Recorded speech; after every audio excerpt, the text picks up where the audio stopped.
Tonight we are in Acts 24. Now Paul has been sent by Claudius Lysias, the tribune, to Caesarea, to the Festus, and Felix. It's Felix and then Festus, right? Yeah, Felix. Okay. Anyway, now since he just got there, he's told everybody to come down and see him and accuse him. And after 5 days, the high priest Ananias came down with some elders and the spokesman. The high priest Ananias came down with some elders and spokesmen, one Tertullus. They laid before the governor their case against Paul. And when he had been summoned, Tertullus began to accuse him, saying, "Since through you we enjoy much peace, and since by your foresight, most excellent Felix, reforms are being made for this nation in every way, and everywhere we accept this with all gratitude. But detain you no further, I beg you in your kindness to hear us briefly. For we have found this man a plague," talking about Saul who becomes Paul. "We have found this man a plague, one who stirs up riots among all the Jews throughout the world, and is a ringleader of the sect of the Nazarene. He even tried to profane the temple, but we seized him. By examining him yourself, you will be able to find out from him about everything of which we accuse him." The Jews also joined in the charge, affirming that all these things were so. And when the governor had nodded him to speak, Paul replied, "Knowing that for many years you have been a judge over this nation, I cheerfully make my defense.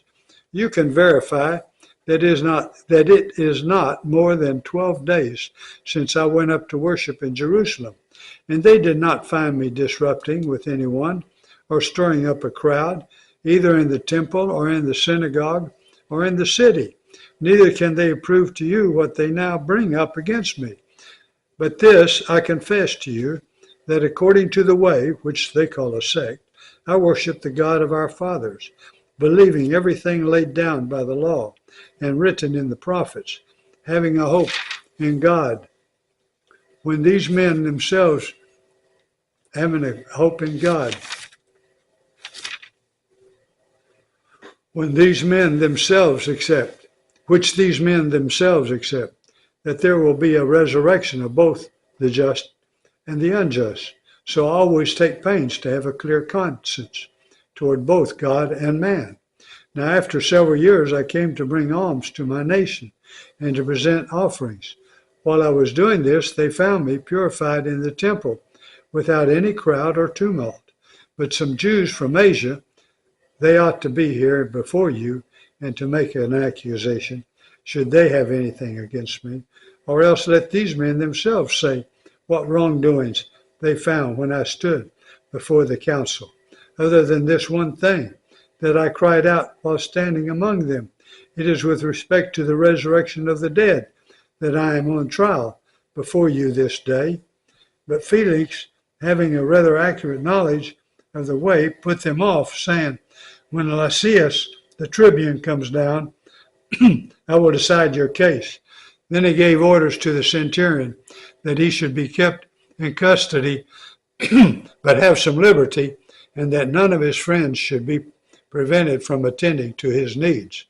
After some days, Felix came with his wife, Drusilla, who was Jewish, Drusilla, who was Jewish, and he sent for Paul and heard him speak about faith in Christ Jesus.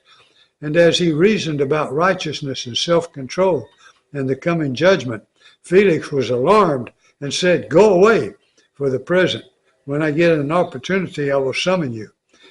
At the same time, he hoped that money would be given him by Paul, so he sent for him often and conversed with him. When 2 years had elapsed, Felix was succeeded by Porcius Festus, and desiring to do the Jews a favor, Felix left Paul in prison. And now we're going to Revelation.